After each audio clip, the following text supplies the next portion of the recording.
Welcome to HCS Talks. I am your host, Superintendent Raymond Haynes. This is Hampton City Schools' new podcast that we just started only a few weeks ago. If it's important to students, parents, teachers, the community, or anything that has to do with education, we hope to cover it on HCS Talks. The goal is to inform, educate, and entertain you.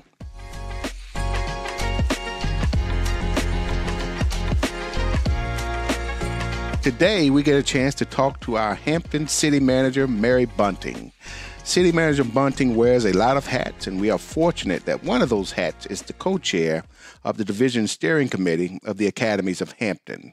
So today, we get the opportunity to talk about our schools, academies, and the city. So thank you for being here, City Manager Bunting, and please tell us a little bit about yourself. Well, thank you for having me. First off, I am a proud graduate of Hampton City Schools, graduated from Hampton High School, Go Crabbers, in 1984, and also the proud parent of 3 Hampton City School graduates, all 3 of whom are doing very well because of the preparation they had in Hampton City Schools. But obviously, I grew up in Hampton, and it is my great honor to be able to serve as city manager, really to give back to the community that made me who I am. And I really love the fact that we have such a strong partnership between the city and the schools. It gives me a chance to help our school system the way they helped me. Absolutely. So we have very similar stories because I know the Crabber blood is in you. I'm a graduate of Phoebus High, and we used to be pretty much arch rivals back in the day. But I also agree with what you're saying. The city who has given so much to me, I feel honored in my role as superintendent to be able to give back in this leadership role as well. And we also have, like you mentioned, your children graduated from Hampton City Schools. My daughter's a graduate of Hampton City Schools as well. So we are very proud of the city and Absolutely. very proud of the accomplishments that it has acquired through the school system as well as through the city and the great partnership we have. We often talk about our mission and vision for the school division because it says in collaboration with the community, Hampton City Schools will ensure academic success. But it's the key piece in all that, in collaboration with the community. And I've said on several of the podcasts already about the great partnership we have with the city and the great relationship we have with you as the city manager and all the things that we have done collaboratively to ensure we are continuing to take the academies of Hampton to the next level. The support you all have provided in terms of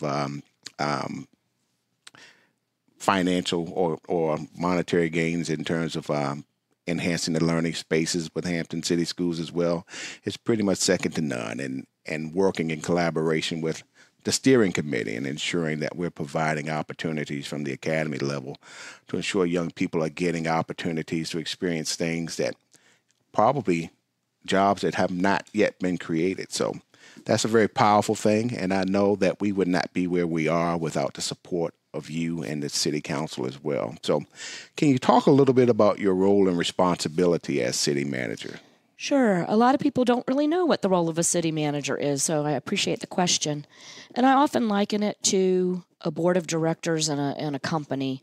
Most people think the mayor actually runs the city, and that's not how it works in Virginia.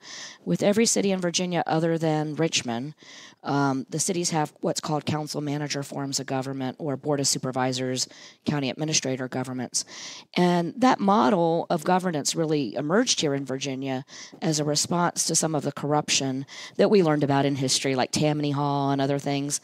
And the notion was, let's hire professional staff to do the work of local government, because there really isn't a Democrat or Republican way to pick up the garbage or respond to a fire emergency or what have you.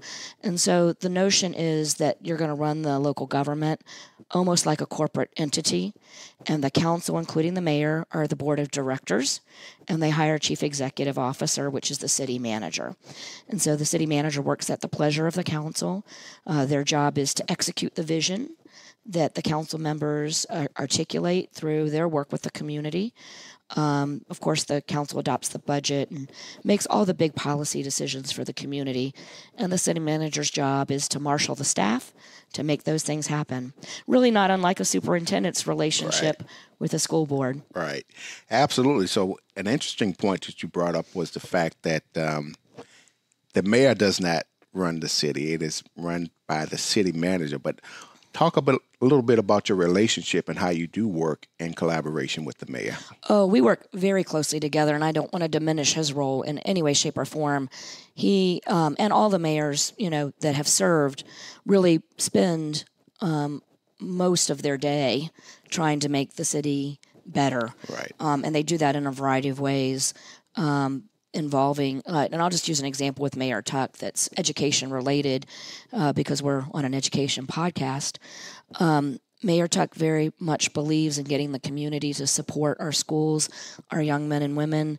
He has worked with the school superintendents, Dr. Smith now, and before you, and now you, Dr. Haynes, to try to bring mentors to the schools for our kids and enrich the school lunch buddy program. So as an example, he'll go out to the faith community and ask the ministers and pastors to make these opportunities aware to their congregation so we can sign up more people who can come and give that support to the schools. So that's an example of something that he does behind the scenes that is critically important. It's not like running the police department or the public works department. He's doing something far more valuable. He's being a community connector and really connecting resources. Or if we have a health, emergency, he's talking to the hospitals and, the state officials about what we need to do, like we did in COVID. So the mayor has a very critical role, but it's more of a community builder role and a community cheerleader and champion role than it is the day-to-day responsibilities. Right. One of the things that's most impressive about Mayor Tuck, very high visibility. It seems like he's just everywhere in the community, and he has thoroughly immersed himself in all works related to the city of Hampton. So certainly want to give him some shout-outs and kudos for all the work he does as the mayor of our city. So talk a little bit about what you are most proud of in regards to the city of Hampton. That's really hard because there's so many things to love about our community. And it's going to sound like I'm saying this just because I'm with you, Dr. Haynes, but I think currently I really am most proud of the academy work that the schools have done primarily, but the way I've been able to help support that. It's so much bigger than what people realize. Obviously, it's the best way to help our children prepare for their future. The relevance-based instruction, the ability to explore various career paths, to develop certifications, to take classes that really reinforce their interest and prepare them for work or college or just life in general. But it also helps to strengthen our economic base and our housing base in our community because people tend to want to invest in communities that have strong school systems. They know that their housing values will be stronger because people will want to buy into that school division. And businesses want to locate where they know that the talent pipeline is going to be. And since we worked on the academies together, we now, in our economic development approach, we're able to take the academy curriculum and say, you're in cybersecurity. Look, we have a specialized pathway for that at Phoebus High School. And these are the things that our students are learning. And you can take comfort that the workforce is going to be here for you. So in addition to helping our young people and improving the performance of our school division, we have improved the performance of our economic development team. We've improved our housing values. And it really has all come together as that one community transformation that you all talk about. And I have a very small piece in that. Obviously, but it's one that I take a lot of pride in because being able to promote that to people who don't have kids in the school division, it's important that they hear what wonderful opportunities we're offering. Absolutely. So that they feel comfortable making investments in Hampton. Well, I think you're being modest in saying you have a very small piece in that. That's a very humble thing to say, but we know that we would not be where we are in terms of the academies of Hampton in this whole transformational process without the support of you as the city manager and the city council as well. When we go out and present as a superintendent's council around the academies modeling for next generation learning, they're always in awe because oftentimes we try to go to these conferences to try to pick up some things that we can bring back.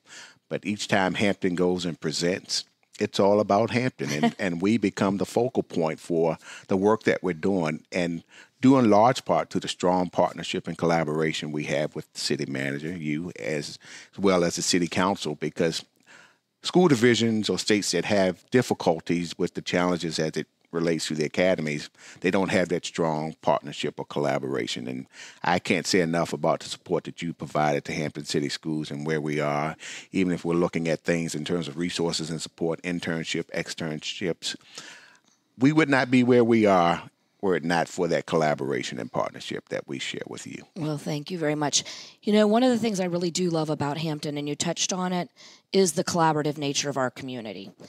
We've been talking about the city-school partnership, but, you know, I highlighted the partnership we have with the faith-based community. We have those partnerships with the nonprofits, with the hospital system, with our neighborhoods. I really think it's in Hampton's DNA for our people, our residents, our businesses, our various institutions to come together and work together. And you're right, that isn't the way it is everywhere else. And there's so much more we can do together than we can do individually. You know, that old saying that the sum is greater than the individual parts. Yes, ma'am. Is so true, and we see that in all sorts of ways. Absolutely. One of the things that's always pleasing to me, regardless of whether or not someone is talking to a city council member, the city manager, school board, or administrators in the system, we're all speaking from the same sheet of music.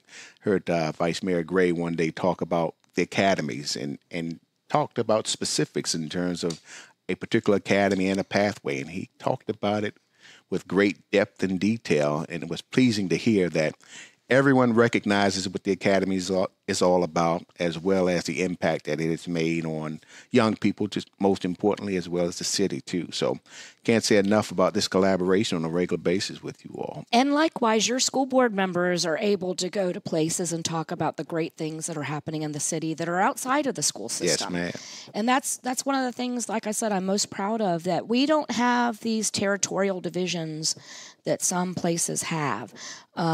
Some places would feel threatened if the vice mayor could speak as intelligently about the school system, or the chair of the board could speak as intelligently about economic development as the council members. We don't have that because we recognize that our strength as a community is in that collaboration and that we will be better because of it. Absolutely.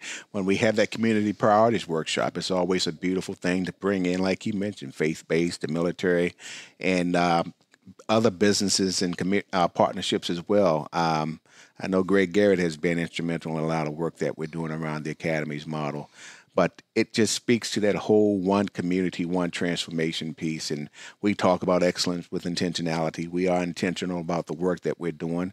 We are intentional about making certain that we are preparing young people oftentimes for jobs that don't yet exist. So it speaks volumes to this whole collaboration and partnership that we have as a whole.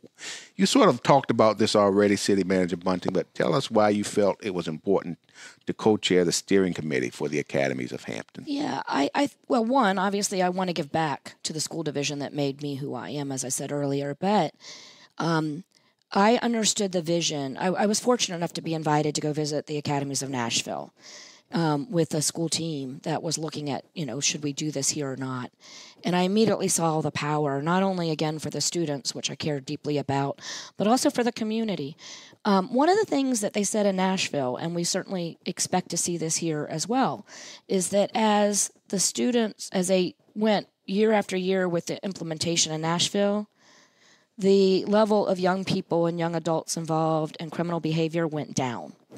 And that was because they were creating an intentional pathway of economic prosperity and hope for all of their young people. And I saw that, not only could we help the young person, but we could improve so many other community conditions, whether, again, it's economic development or reducing crime or what have you. It is a comprehensive approach to making the community better and stronger. So I wanted to be there to pledge the resources of city government however we could. I also realized as an employer, frankly, we struggle sometimes with the talent pipeline. Right. And so we volunteered as a city to be the fifth Pocket Academy, as you all were going about that permanent transformation to the academies wall to wall. And we asked, let's try it with public safety. We need police officers, firefighters, 911 dispatchers, and we felt like we could prove the concept, and then I could walk in the door to other businesses and tell them how successful it was for us so that they would trust the process. And I felt like, the city could be that link to open the doors for the community businesses that you may not already have a relationship with. And it worked. Absolutely, it did.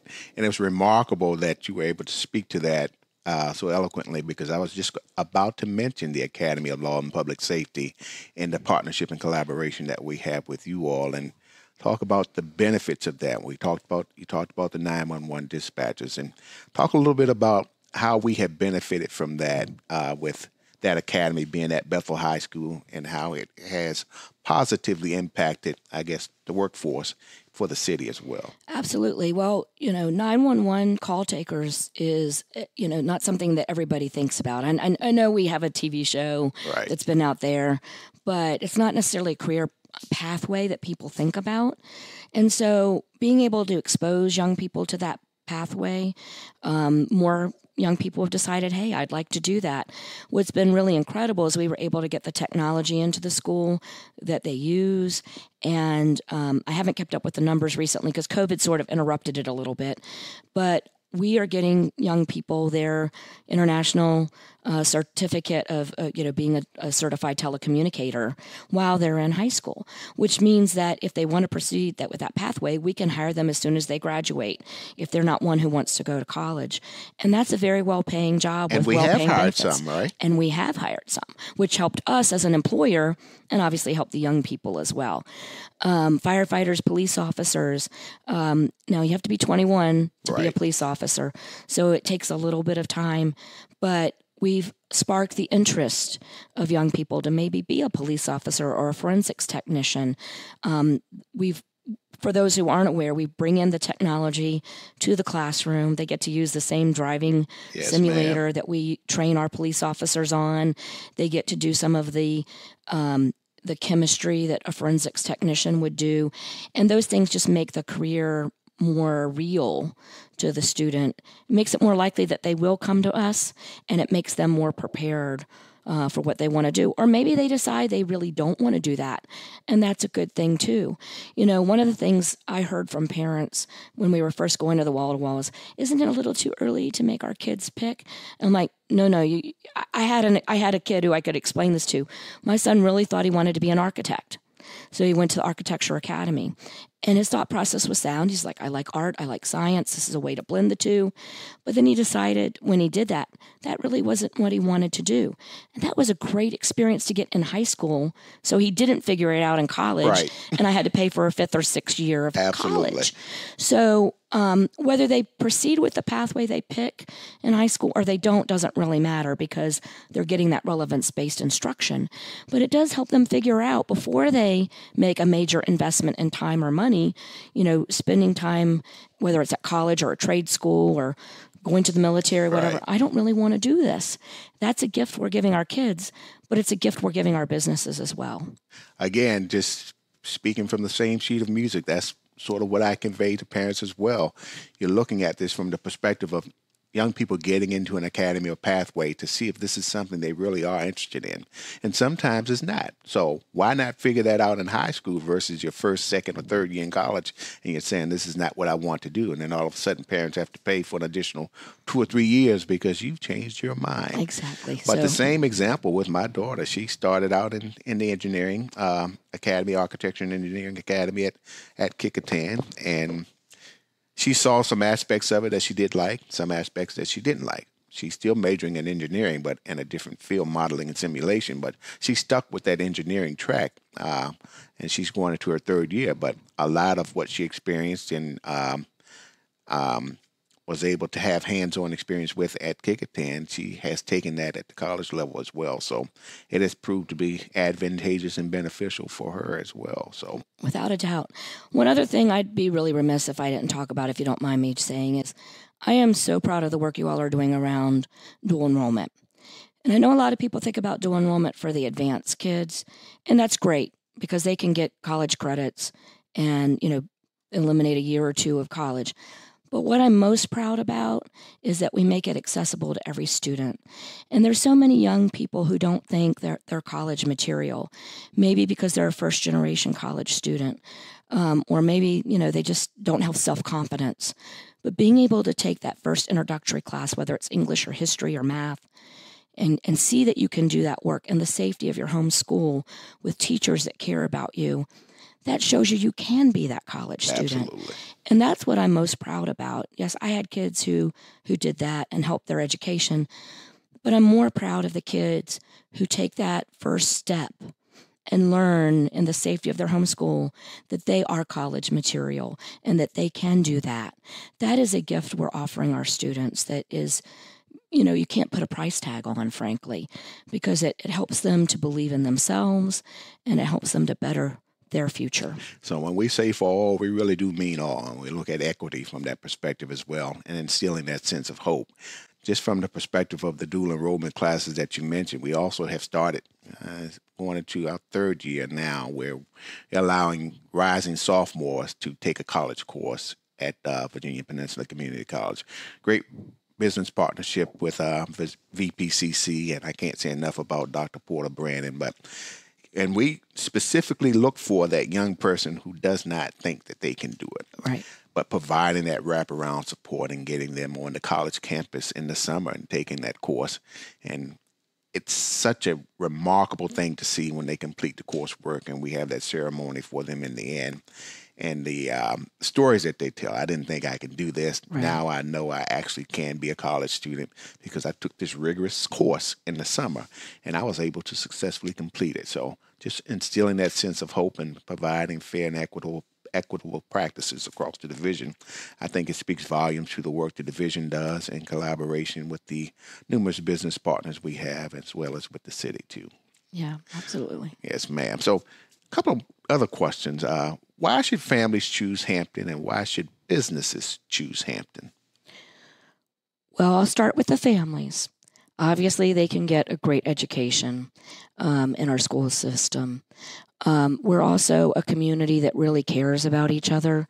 So in addition to student preparation, I found that our neighborhoods really come out and support one another. One of the things we have to deal with as a coastal community from time to time are natural weather disasters. And my heart is always so warm when I see neighbors helping neighbors. That's a fabric of our community that is really welcoming. And again, it's not something you find in every locality. When I first got out of school, I spent some time in Phoenix, great city, but nobody knew each other because everyone was sort of in their isolated, home. Here in Hampton, most people know each other. They look out for each other. We have strong neighborhood watch programs, as an example, where if someone's out of town, their neighbor's looking out for them. So it's a caring community on every aspect. And I think we offer a really great quality of life. Obviously, our water is there for everyone to enjoy, but we have all sorts of other activities, whether they're the festivals or the recreational facilities that we offer. It's just a great place to be. For businesses, we have a great talent pipeline. We are in the center of Hampton Roads, which makes us an ideal location for a business to bring talent from throughout the whole area. We are the home, of course, to the first astronauts. Our NASA Langley Center is doing a lot of research that is able to be commercialized. So a lot of entrepreneurs come to Hampton to really tap into that research base that we have here. Strong military. Huntington Ingalls, people think of as being in Newport News, but they're also in Hampton. We're very proud of the fact that the first unmanned submersible manufacturing facility for Huntington Ingalls is in Hampton. They chose Hampton to do that, in part because of the partnership with Hampton City Schools and the great experience they've had with your engineering programs. Wow. So it's a great place for businesses to see their business flourish. City Manager Bunting, I thought I was the biggest fan of the city of Hampton. I still think I am, but I think I'm in great competition with you. You can share the title if you want. Yes, ma'am. Yes, ma'am. But what a great conversation with you today. I'm excited about working even more closely with you on the steering committee with the Academies of Hampton in my new role as superintendent. And I certainly want to thank you for taking time out of your very busy schedule to talk with us. And remember, education is the most powerful weapon you can use to change the world. As one community, one transformation, we will ensure academic excellence for every child, every day, whatever it takes. Looking forward to seeing you all out there. Listen to learn more about Hampton City Schools. New episodes of HCS Talks drop on Thursdays. Subscribe and listen to HCS Talks. HCS Talks is a Hampton City Schools production.